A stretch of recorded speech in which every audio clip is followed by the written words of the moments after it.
Welcome to the Tahoe Regional Planning Agency's Lake Tahoe Environment Report.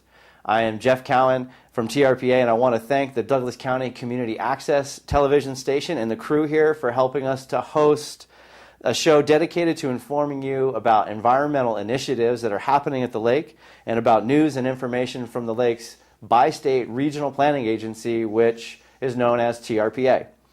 We recognize the connection that Lake Tahoe has to the Carson Valley and the broader region, and there are many viewers of this show up at the lake as well. So this is a great opportunity for us to help everyone understand what is being done not only to protect the lake, but also to improve how TRPA goes about fulfilling its mission. And that mission is to balance the man-made and natural environments of the Lake Tahoe region. So this is a very exciting and a very busy time for TRPA and for the restoration efforts at Lake Tahoe.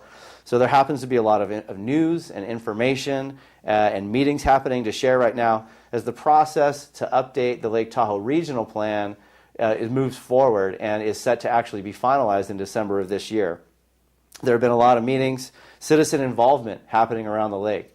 So this is we hope to bring as much to you, as much news to you as possible, as much relevant information about some of the high-level policy updates that are being proposed by TRPA this year. So to cover this, I am joined by John Hester, Planning Director for TRPA, who will be able to talk to many of these issues. So John, welcome to our first show. Thank you. Glad to be here. I guess one of the things that is being talked about a lot right now up at Lake Tahoe is public-private partnerships. There is a major public partnership in the environmental improvement program. So the restoration effort to go back and fix the mistakes of the past and to try and restore the broken parts of Lake Tahoe's ecosystem. There's been about $1 billion of public agency investment over the last 10 to 12 years in the EIP. But what role do public and private partnerships have in the restoration efforts? Well, let me give you a little background that'll help, I hope, answer that. We've done a 10-year study, by we I mean TRPA, that both states, about the water quality. Okay. What are some of the things causing the water quality and clarity issues that you talk about us fixing? And 72% of the pollutants in the lake come from what's technically called upland, urban uplands, which is really the developed area, the streets and the warehouses and buildings and all of those things are. And to fix some of those things, like streets and the runoff from highways and so forth, those are public projects. But a lot of that urban upland or developed area is private property. And a whole lot of those private properties were developed back in the 60s or somewhat more recently, but before we had the environmental standards we did for development. So particularly those areas that are older where they didn't do anything to capture the runoff of rainwater or stormwater into the lake, or where they did grading that caused erosion to continue to happen, or they filled in areas that were natural filtration areas. All of those things we'd like to see fixed, and we're not going to go in and fix them on private property, nor does the public have the money to do that. So one of the ways that we hope that will happen is through public-private partnerships, through redevelopment of those properties. So some of the things that we've proposed in the regional plan are ways for existing development to be redeveloped and incentives and guidelines for that to happen, so that as it happens, we will get those environmental protection improvements on that property. So the public-private partnership is really us as the public relying on private redevelopment, because we're not growing large new areas at the lake. In fact, we're just hoping to redevelop some of the developed areas, and that's going to happen through private money, and that's the way it's going to be right now. Even if we didn't do that, nothing would happen to improve the environment, because there really isn't a lot of public money now. Both states have tight budgets. The federal government has tight budgets and a deficit to deal with. So we're not really expecting the significant investment of public money that we had in the past. So it's going to have to happen through the private sector, and what we're trying to do is facilitate that. So when there's a public roadway that has stormwater infiltration measures being installed on it, I think TRPA goes out and they kind of make sure that all the private properties that line that roadway do their part and do their stormwater management at the same time. And that's part of the public-private partnership too, isn't it? Well, Yes, But how do these I mean, how does it pencil out for a property owner to do that? Let's say you own a small business on the highway somewhere around the lake, and you've got to do these. You're required to do these. TRPA sends you a letter, says it's now time for you to do these best management practices. We call them BMPs. Right. I mean, how are they going to be able to, I guess, pay for it? Well, there's a couple of considerations there. One is going back to this $10 million 10-year study on water quality. What we found out is that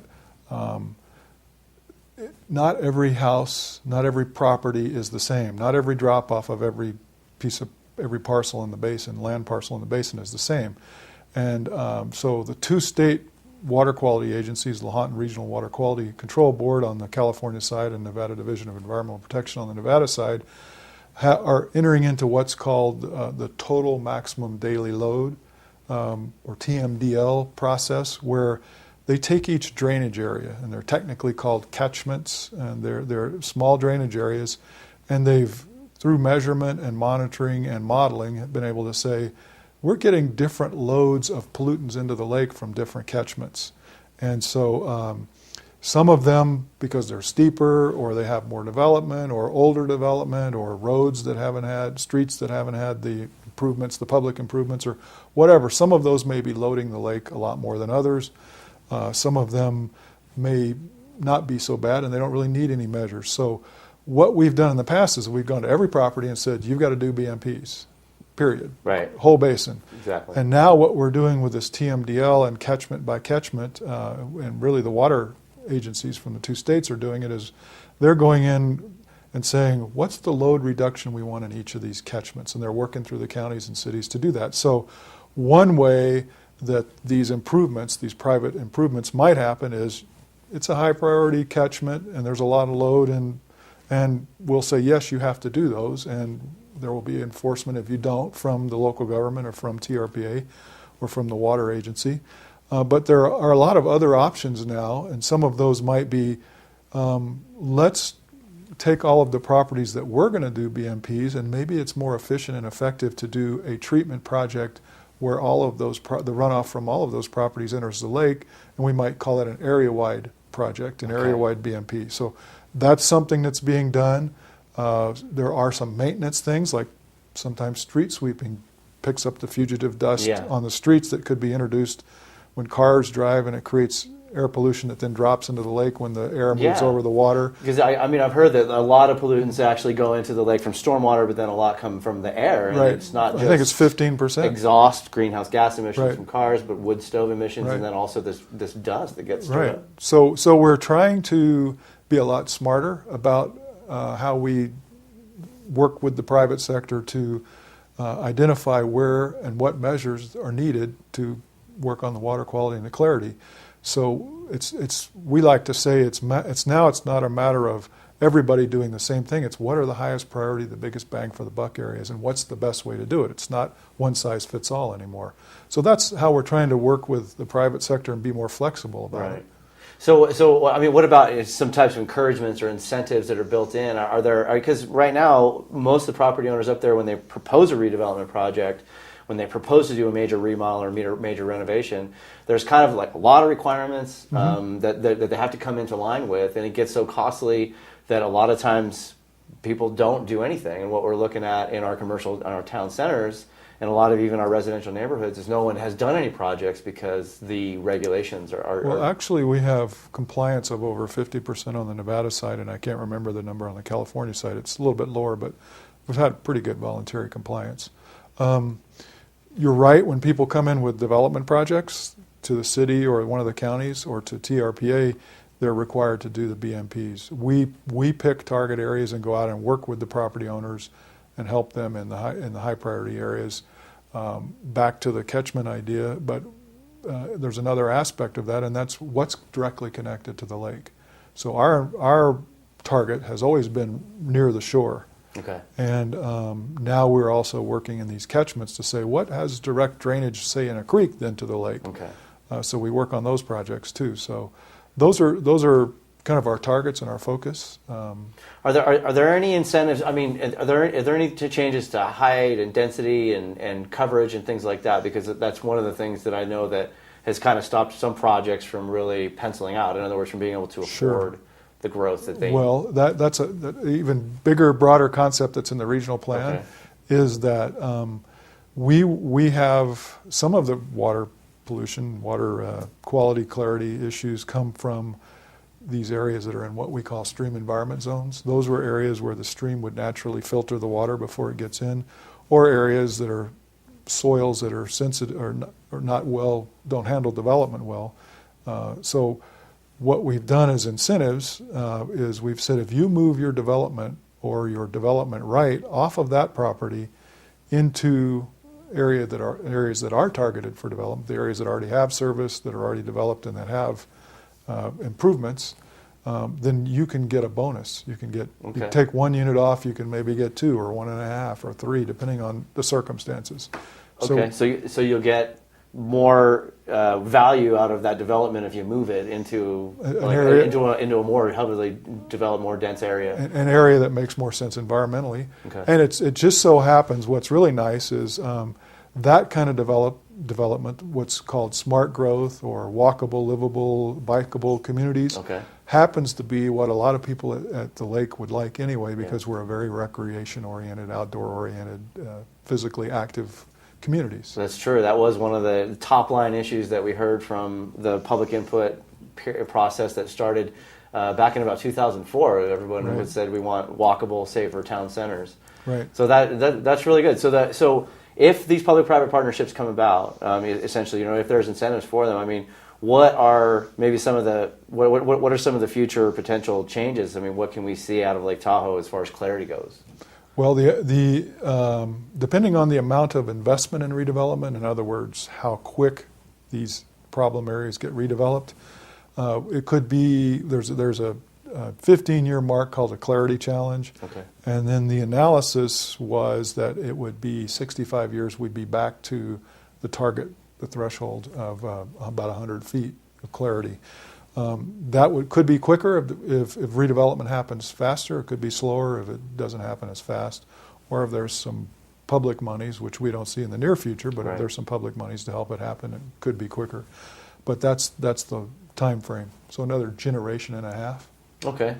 Which I know it seems like a long time, but really when you look at a lake that has a 700-year turnaround cycle of the water in it, I mean, it's really kind of a spot on the map.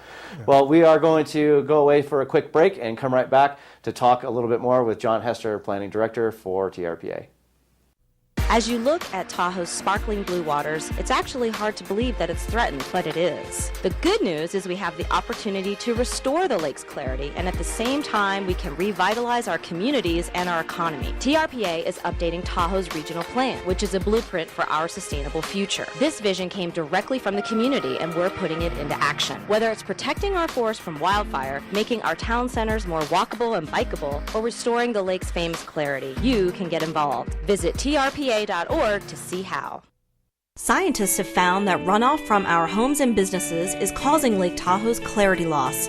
Best management practices, or BMPs, reduce soil erosion and soak up pollutants before they leave your property. BMPs stabilize the soil and complement biodefensible space work. To preserve Lake Tahoe for future generations, BMPs are required on all developed parcels. Thousands of properties have them in place. Have you done your BMPs? Visit TahoeBMP.org, and thanks for helping to protect Lake Tahoe. Well, welcome back to the Tahoe Regional Planning Agency's Lake Tahoe Environmental Report. Jeff Cowan back again with John Hester, talking more about initiatives and programs that are being updated at the lake to enhance environmental protection, but also to try and help the communities, try and help the economy. We've had a lot of great proposals out there. But they're fairly big changes. They're big steps away from how we have regulated how the basin's been regulated, how the rules have worked in the past, and there's a lot of community concern about particular issues. Right. There's a lot of critical issues in the regional plan update, but how are these being addressed by TRPA and by the communities, and how are these critical issues, the sticking points, being addressed by the two states as well, because Okay. we really serve California and Nevada too. Well, there's a couple answers that I'd like to talk about. One is where the process that we're using to address those issues, and what do we do after the plan's updated. So in terms of the process, as you mentioned before we took a break, that pathway process and all of those efforts that have gone on in the past few years that are significant input, hundreds and thousands. 4,500 Actually, people, 4,500 people. What has happened in the last year and a half is the governing board created what they call a regional plan update committee, which was 6 members of the 15-member governing board. That committee went through the plan line by line, the sections that were being updated, and they prepared a draft, and that draft was released in April of this year, along with a draft environmental impact statement. We had a 60-day comment period. We received I think it was in the neighborhood of 300 some odd comments. And those comments came back, and we're now preparing the responses to those. But in this update committee process that ended in April, or finished the first round in April, there was a list of what we called issues that weren't consensus. There was, I guess you could call them outstanding issues. Okay. The committee was unanimous on, I think, 90%. It was 89% we actually tabulated of all the issues they looked at. There was this very small list of issues that we hadn't resolved and could maybe have resolved if we spent more time at the committee level, but we wanted to get the plan out for people to look at. And so the 2 governors who have been extremely committed to getting the plan updated and the process, and our executive director, Joanne Marquetta, last year agreed at the summit that we were going to get this plan done. And so the 2 governors directed their staffs. In Nevada, it was Leo Drozdoff, who's the director of Conservation and Natural Resources, and his staff. In California, it was Secretary John Laird, who's over resources in California, a cabinet-level position, and his staff. They got together and they called it a consultation because they brought in different interest groups that they wanted to consult with on the issues, and they went through that list of unresolved issues from the Regional Plan Update Committee. They finished with did a very good job of getting diverse interest, development interest, and environmental interest, California, Nevada, state government, local government. Environmental groups were there. It was kind of it was not only just a who's who, but I mean it was also people who had not sat down at a table and talked to each other in 20 years. And what better way to try to get a plan that everybody agreed on, that once it was done we could move forward instead of going into litigation and so forth. So that was a very intense process, a lot of information, a lot of good faith negotiation and give and take on everybody's part. Some of us from TRPA were there as staff, more as a resource to help facilitate the process. But Secretary Laird and Director Drozdoff delivered their recommendations, the recommendations from this group, to the Regional Plan Update Committee, reconvened last week, and the Regional Plan Update Committee voted unanimously to recommend that whole package to the governing board. So the Update Committee has another meeting next week to make sure they got all the technical. There was a few things we needed to follow up on, like mapping and make sure boundaries and a few issues like that, and also look at the comments coming back from the draft EIS, draft environmental impact statement. All of that we hope will come out of the committee next week and go to the full governing board in 2 weeks.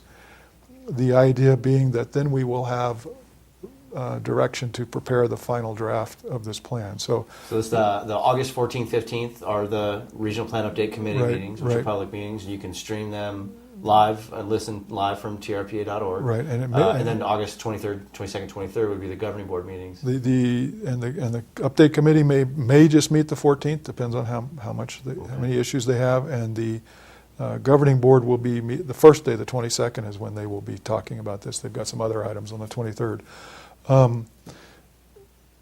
A very important point you kind of touched on was we made some big changes, and there's been a lot of movement from the way things have been in the plan that's 25 years old now. How do we know if those are going to work, and what do we do if they aren't giving us the results we want? Is what I heard you ask. That is, I was hoping that we can kind of understand a little bit about what is how can we be secure, and kind of knowing that if things don't work out to be environmentally beneficial? Like what are the safeguards? Well, one of the very wise things that I think the governing board did with our director, Joanne Marquetta, about 2 years ago, they did a strategic plan and on how do they want the organization to change and the planning and the way we approach planning and how can we become more responsive and deal with these issues. And so they embraced the concept called adaptive management. Some people may know it as continuous improvement. Some may know it as an ongoing planning process. Whatever you want to call it, we call it adaptive management. And that is this concept of you do the plan, you plan, then you do what the plan says, and you check it and you adjust. Okay. And so one of the nice things, one of the really intelligent things that we've put into the draft plan is that we've built in this plan, do, check, adjust cycle, this adaptive management cycle. So every year we plan on having a retreat with the governing board. At that point, the staff will present information from our monitoring. Yeah, our monitoring, what the local governments are doing, who are approving projects, what's happening with the TMDL that we talked about a minute ago. Right. All of that information and how many cases we're processing, what's going on at the lake, and then here are the list of things that we think we should do to adjust. And the governing board, of course, will say we agree, or there's some other factors that you didn't see that we think need to be considered. So we'll make some adjustments, and then we'll, over the next year, try to replan, redo, so. And if you look at any organization, particularly private sector organizations that respond to changing markets, in effect, we have changing things because of the information we're getting. The ones that do well are the ones that are responsive. So we're really trying to be more responsive to what we're hearing from the environment, what's happening in the economy, what's happening, any sort of information we get that we think is relevant for the governing board. So what kind of programs or plans does TRPA already have going on that kind of follow that adaptive management cycle? Are there any examples of how this has worked? Well, we do have right now the concept of the threshold evaluation, which is done every 4 years. Our transportation plan is done every 4 years. And some of the improvement programs, you mentioned the EIP, there's also a transportation improvement program is updated annually. So the reason we picked 4 years was we thought, well, we've got 4 years for transportation and for threshold evaluation, why don't we put the regional plan on that too? So now we're going to look at it annually, but every 4 years we've scheduled a decision by the board to actually say, let's update major sections of the regional plan if we need to.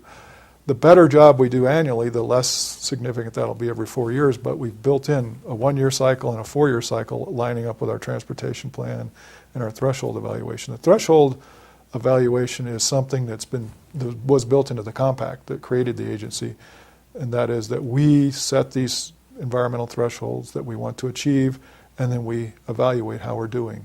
So that adaptive... You have to kind of study them it was every 5 years, but the proposal is for every 4. Right. And so we think we're going to be much more responsive. We're going to adjust quicker if it's not going exactly where it should be. So I don't think anybody needs to be concerned that we made a decision that, oh my gosh, I can't live with that for the next 20 years, because it's nobody's intent that any of this stuff will be stuck for more than a year if it's not working. I see, because that's a really good point, because how long was the last planning cycle updated? Well, the last plan is called the 1987 plan, so that's why I say it's 25 years old, and it looked out 20 years.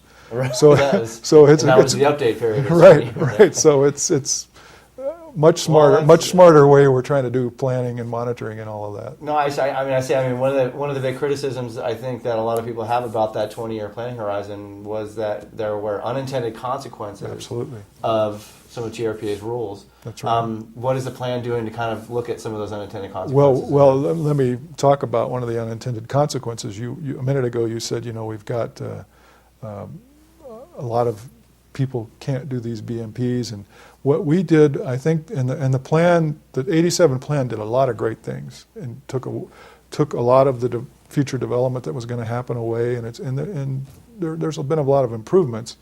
But what it also did was made it very, very hard for these people to come in and reinvest and redevelop and give us the environmental gain that you were talking about when they do their BMPs or whatever it is that they're going to do. So we hope we've adjusted it to make it, with the incentives and things that we talked about earlier, make it easier for people to redevelop and get that environmental gain quicker for us. So that's an example of something that we tried to change that wasn't intended to happen. We weren't intending to freeze everything with development that caused pollution, but by stopping growth, we also froze redevelopment to a degree. There was a different market and a different economy then that said that everyone's activity in investing in Tahoe was limitless. Right. And what we found out was that no, actually the investment in Tahoe could stop, and it did stop. Right. So, I know that. So there's been a lot of community involvement around a lot of these issues, a lot of advocacy going on. Are there any areas that people could get more information other than TRPA.org? Well, yeah, there's actually a group that's put together information, not in planner speak, I hope. Okay. I think it's called TahoeFutures.org. Okay. Let me see if it's TahoeFuture.org. TahoeFuture.org. So. And that's one of the sites where people can get information that's really not coming from TRPA, but you're always welcome. You're always welcome to look at our site, but we're planners. We're close to it, and sometimes we get into the weeds. And we have done what we could. We have a packet of fact sheets at TRPA.org that'll explain a lot of the potential rule changes. There are issues in there about actually changing rules for coverage. How much can you actually build in your house? Trying to look at incentives that John was mentioning on trying to get people to encourage people to do projects, because it's the remodeling or it's the reinvestment in Lake Tahoe that will help get the private sector to join in what the public investment has been to restore Lake Tahoe. So we're going to wrap up, and we're going to come back next month for another Tahoe Regional Planning Agency Lake Tahoe Environment Report. Thank you very much. Signing out, Jeff Cowan and John Hester. Thank you.